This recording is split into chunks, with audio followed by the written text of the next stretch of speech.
Sir झुकता है गुरु ग्रंथ साहिब जी के चरणों में। गुरु साहिब जी ने हमें कर्म बिचने से भी बचा लिया है। हम सब गुरु कृपा की से अरदास में शामिल होते हैं तो वो कर्म नहीं बुर पाता। आप पूछेंगे कैसे, तो बड़े ध्यान से सुनना। किसी ने किसी का बुरा कर दिया, किसी को धोखा दे दिया, किसी को बर्बाद कर दिया। गुरु को अरदास करनी है कि अगर हम गुरु को बोलेंगे कि आप भी उसका खराब कर दो, बुरा कर दो, वो भी सड़क पे आ जाए, उसका ऐसा आ जाए, उसका वैसा हो जाए। कई लोग ऐसा करते हैं गुस्से में। बाबा जी को प्रार्थना करते हैं कि वो मेरा बुरा किया तो आप भी मेरा बुरा करो। तो वो गुरु को अरदास करता है कि उसका भी बेड़ा रुड़ जाए। मगर जब अरदास में रहेगा तो आखिरी में जाते समय क्या होगा? नानक नार चढ़ती कला, तेरे भाणे सर्वदा भला। धन गुरु नानक जी अरदास कर रहा है कि उसका बुरा हो जाए, मगर अरदास के आखिरी में बाबा जी ने पंक्तियाँ ऐसी लिखी हैं कि आखिर में चाहे वो कितना भी बुरा क्यों ना हो सोचा हो या प्रार्थना किया हो, मगर सबका भला हो, चाहे उसमें दुश्मन भी हो चाहे दोस्त भी हो, जो उसका बुरा किया होगा उसका भी भला हो। इस बात को समझें। जब हम बीज बोते हैं उसका फल बीज नहीं है, बहुत बढ़ के मिलता है। ये कर्म सिद्धांत है, ये न्यूटन का लॉ है, एक्शन फिर रिएक्शन। ऐतिहासिक घटना है कि एक बादशाह था। बादशाह है, उसका पलंग सस्ता है, फूलों से नरम मखमली फूलों से, मतलब गुलाब की पंक्तियों का पूरा बिस्तर सस्ता है। पूरे कमरे में इत्र का छिड़काव, पूरा खूबसूरत कमरा। जो नौकरानी रोज ये सजाती थी, नरम बिस्तर, पूरी फूलों की चादर, इत्र का छिड़काव रोज करती थी। तो वो रोज सोचती थी बादशाह जब सोता होगा तो उसको कैसा लगता होगा। एक दिन वो सब जब पूरा बिस्तर तैयार कर ली तो बादशाह के आने में थोड़ा सा इंतजार था। तो सोची मैं सो के देखती हूँ कैसा लगता होगा इतने सुंदर बिस्तर में, इतने मुलायम बिस्तर में। वो लेट गई और इतना नरम, वो ऐसे पलंग में लेटी नहीं थी। इत्र की खुशबू, गुलाब पंक्तियों की चादर, नींद आ गई। नौकरानी सो गई। अब बादशाह आ गया। वो कैसे बर्दाश्त करे, मेरे बिस्तर में एक नौकरानी सोई है। अहंकार बहुत होता है उनमें। उसने उसे उठाया और पीटना शुरू कर दिया। धन गुरु नानक जी पीटने इतना पीटा उसको बादशाह ने, और नौकरानी कभी हंस रही कभी रो रही है।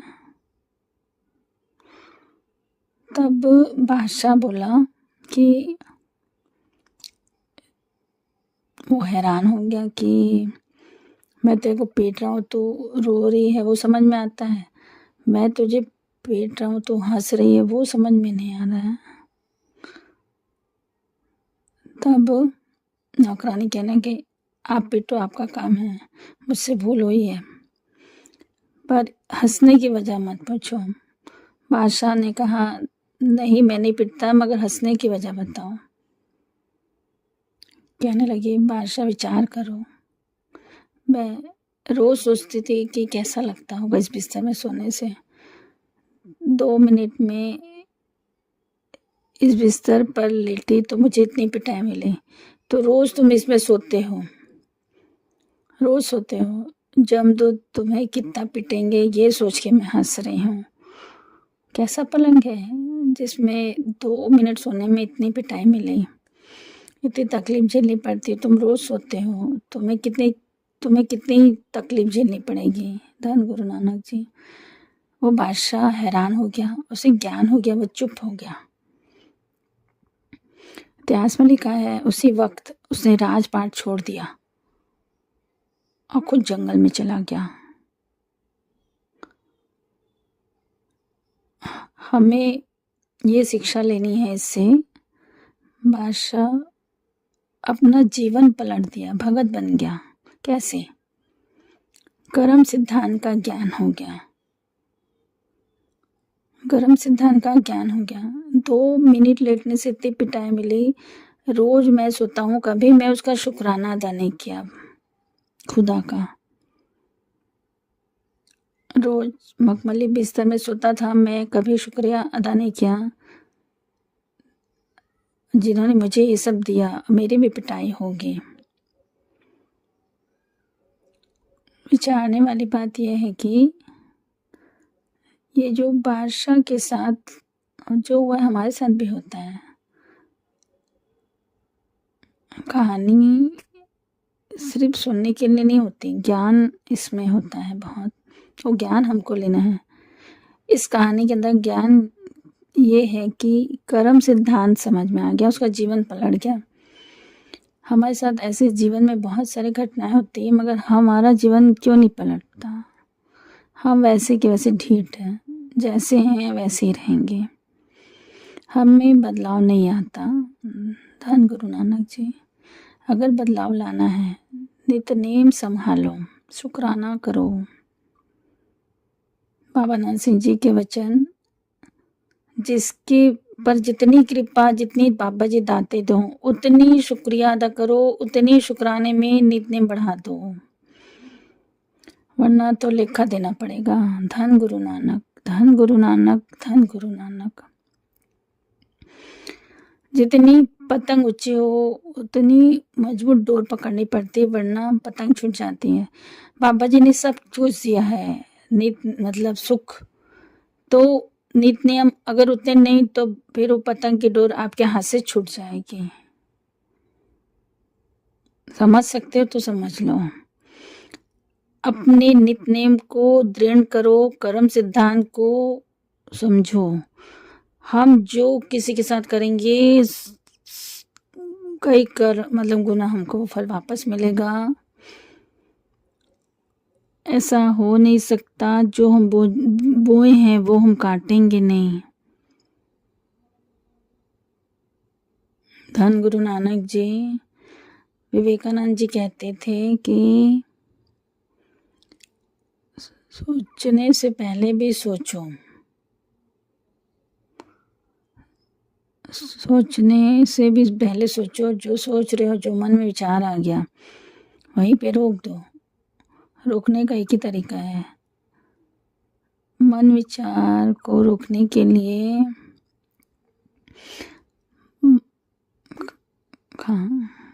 खासा नित करे जंग।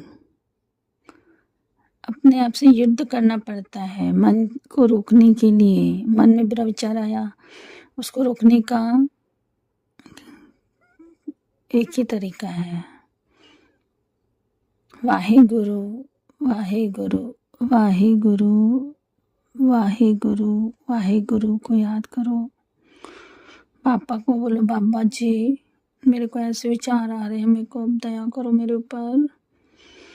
बाबा जी ने एक बहुत अच्छा रास्ता बताया। पातशाह कहते हैं, गुरु नानक पातशाह, कि आदमी का स्वभाव बुरे कर्म करके भूल जाते हैं, और जो नेक कर्म करते हैं वो एकदम रट्टा हुआ याद रहता है।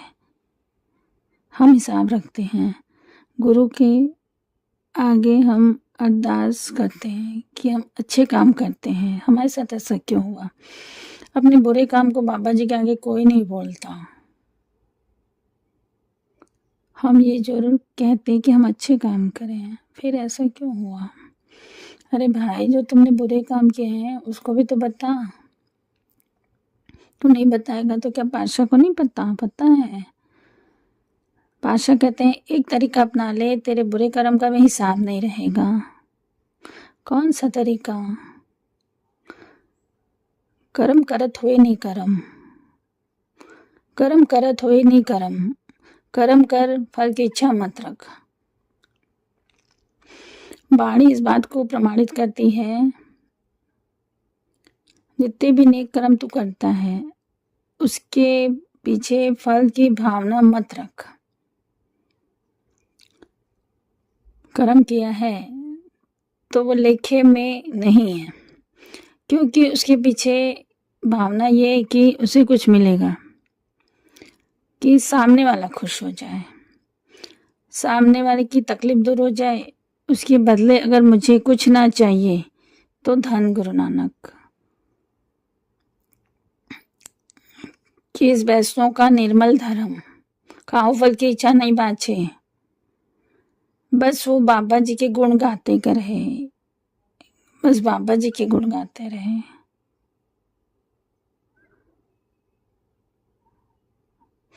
अगर तू अपने नेक कर्मों का फल नहीं मांगेगा, नेक कर्म करके भूल जाएगा, तो मैं तेरे बुरे कर्म भूल जाऊंगा। धन गुरु नानक जी, हम गलती कहाँ करते हैं? हम हिसाब करते हैं। एक योगी था, 100 साल तक तपस्या किया, एक पत्थर पे बैठा तप करने के लिए, और फिर भगवान प्रसन्न हुए और प्रकट हुए, बोले क्या मांगना है बोल, हम आपसे प्रसन्न हैं। तो उसने कहा मैंने 100 साल तक तप किया है, मुझे इसका फल चाहिए। धन गुरु नानक। भगवान बोले अपने 100 साल के तप का फल चाहिए, कृपा चाहिए। धन गुरु नानक, हमारी प्रसन्नता चाहिए, मुझे आपका कोई एहसान नहीं चाहिए। बोला मैंने 100 साल बंदगी की है, मुझे उसका फल चाहिए, कोई एहसान नहीं चाहिए। भगवान ने मुस्कुरा के कहा ठीक है, हिसाब किताब में पड़ गया तो हिसाब किताब पूरा होगा। जिस पत्थर पे तू 100 साल बैठा, वो पुकार रहा है कि 100 साल से मुझ पे वजन डाला है, अब ये तेरे ऊपर बैठेगा 100 साल तक, उसके बाद हम बात करेंगे। धन गुरु नानक, धन गुरु नानक। महापुरुष ना बाबा नंद सिंह जी कहते थे हिसाब किताब में पड़ गए तो हम फेल हो जाएंगे। हम हर एक सेकंड भूल करते हैं। अगर बाबा जी से हिसाब किताब करने लगे तो फिर हम तो हमारे सारे गुनाहों का भी हिसाब होगा। अगर हम अच्छे फल बताएंगे बाबा जी को तो हमारे गुनाहों का भी गिनती होगा। तो बाबा जी को बोलो बस बख्श दे बाबा, बख्श दे, बख्श दे, बख्श ले बाबा, मेरा हिसाब मत कर, चाहे वो अच्छा हो चाहे वो बुरा हो, कुछ मत बोलो, शुक्रिया अदा करो बस बाबा जी का। शुक्रिया करो, शुक्रिया करो, शुक्रिया करो, शुक्रिया करो। कर्मों से अगर हम बुरे कर्म किए हैं, पाप किए हैं, अगर हम गुरु नानक जी की शरण में हैं तो फिर शेर की दोस्ती का फायदा क्या जो गिद्धड़ों से डरे। तो गुरु एक शिष्य जंगल में बैठे थे, जंगल में मतलब रास्ता तय कर रहे थे, बारी बारी से सो रहे थे कि पहरा मतलब कभी गुरु सोता कभी शिष्य सोता कि कोई जानवर नुकसान न पहुंचाए। गुरु सो रहा है तो शिष्य जाग रहा है, शिष्य सो रहा है तो गुरु सो रहा है।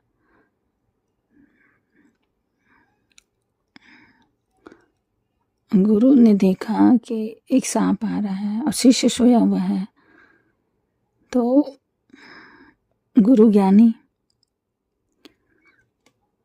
गुरु को ज्ञान है, जानवरों की आवाज भी समझ लेता है, रोक दिया सांप को। तो कहाँ बढ़ रहा है? बोले आपका शिष्य, आप बीच में मत आओ, आपके शिष्य के साथ मेरा पुराना हिसाब है, इसने मेरा कत्ल किया था, मैं बदला लेने आया हूँ, ये कर्म है, मुझे उसको काटना है और इसका खून पीना है, अपना जहर इसके अंदर डालना है। गुरु ने कहा मैं तो ये होने नहीं दूंगा क्योंकि मेरे शरण में है। होनी को बीच में अड़चन पा रहे हो आप। गुरु ने कहा कोई बात नहीं, निरंकार के भाड़े को हम नहीं टालेंगे, जुक्ति तो अपना सकते हैं। तेरा प्रण ये है कि तेरे को इसको काटना है, डसना है। तब गुरु ने कहा कि रुक। शिष्य को लेटा हुआ था, शिष्य सोया हुआ था। तब उसने, गुरु ने कहा क्या, चक्कू निकाला और थोड़ा सा खून उस शिष्य का निकाला। सब देख रहा था शिष्य, मगर कुछ नहीं बोला। तो उस खून को उसने सांप को चटा दिया। तब गुरु ने कहा कि तेरा भी वचन पूरा हुआ, मेरा भी वचन पूरा हुआ। तो गुरु ने कहा मैं तेरी छाती में चाकू लेके खड़ा कि मैं तेरा खून निकाल रहा हूँ, तो भी तो कुछ नहीं बोला। तो शिष्य ने बोला आप मेरे गुरु हो, आपने मुझे जीवन दिया है, जीवन जीने की कला सिखाई है। आप मेरे अगर प्राण भी ले लोगे तो इसमें मेरा भला होगा। धन गुरु नानक। गुरु कहने लगे इसी भरोसे से आज तू जीवित है, तेरी जान बच गई। मुझे धक्का दे देता तो सांप तेरे को काट लेता। धन गुरु नानक। तेरे को तेरे कर्म भुगतने पड़ते अगर तू मेरे पर भरोसा नहीं करता। इस बात को हम समझ, जिसकी शरण में हम हैं, सत्य वड्डा सत्य गुरु नानक, सत्य वड्डा सत्य गुरु नानक। हम पे हमको अगर पूरा भरोसा है तो कर्मों से घबराने की जरूरत नहीं है, वो काट देगा। धन गुरु नानक। गुरु चाहे तो सूली का सूल कर दे। अगर इस पे भरोसा है तो शिकायत मत करो कि मेरे साथ ऐसा हो रहा है, क्योंकि मैं तो शरण में बैठी हूँ, तो जो होगा यही करेगा। जब ये कर रहा है तो मेरे कर्म काट रहा है, तो सूली के सूल कर रहा है, तो रोना धोना बंद करो, मत रो। जब बाबा जी के भरोसे हो तो रोना छोड़ दो, पूरा भरोसा रखो। अभी भी लोग रोते हैं कि भरोसे गुरुद्वारे भी जाके, अगर कोई दुख है तो समझ लो कर्म काट रहे हैं बाबा जी। अगर भरोसा है तो शरण में रहो, शरण में रहो। बाबा जी के कर्मों से मत डरो। दुख आ रहे हैं तो बाबा जी काट रहे हैं, कर्म सिद्धांत समझो, कर्म को समझो। सबसे बड़ा गुरु नानक, सबसे बड़ा गुरु नानक, सबसे बड़ा गुरु नानक। अगर भरोसा है तो शरण में रहो, सब चीज बाबा के ऊपर छोड़ दो। सारी चिंता, बोलते हैं ना, दुख सुख प्रभ देवनहार, अवर त्याग तो तीसरी चिता, जो दे सो सुखमान। बस ये 3 लाइन को अपनी लाइफ में अपना लो और सुखी से रहो, खुश रहो। दुख आता है तो भी बाबा जी के ऊपर भरोसा रखो, है मेरे पास बाबा जी हैं। अपने अच्छे कर्म भी उनको दो, अपने बुरे कर्म भी आप अपने गुनवाओ। सब बाबा जी के सामने एकदम अपने आप को रख दो कि मैं ऐसा हूँ बाबा जी, आप तो मेहर कर तो मैं अच्छा बन सकता हूँ, वरना तो मेरी गति आप ही संवारोगे और कोई नहीं है मेरा। आप मेरे को दुनिया में लाए हो कर्म करने के लिए, और मैं ऐसे कर्म कर रहा हूँ तो मेरे पर दया करो कि मैं अच्छे कर्म करूँ, मैं आपके जैसे बन जाऊँ। बाबा जी के ऊपर पूरा भरोसा रखो, अपने आप को पूरा सौंप दो। सबसे बड़ा गुरु नानक, साडा सतगुरु। माता पिता वही है, हम बच्चे हैं, बच्चे रोज गलती करते हैं, बाबा जी रोज बख्श देते हैं। वो बख्शनहार है, बड़ा बड़ा बख्शनहार है, बड़े बड़ों को बख्शा है, हमको भी बख्शेगा। धन गुरु नानक जी, धन गुरु नानक जी। रोना छोड़ दो अपने आप को। इस आज से हम ये अपनाते हैं कि हम हर चीज का शुक्रिया करेंगे बाबा जी को। धन धन गुरु नानक जी, धन धन गुरु नानक जी। कुछ बोलते हुए कुछ गलती हो गई होगी तो माफ कर देना। मैं भी गुरु नानक जी की बेटी हूँ, जैसे आप बाबा जी के बच्चे हो। धन गुरु नानक जी, धन धन गुरु नानक।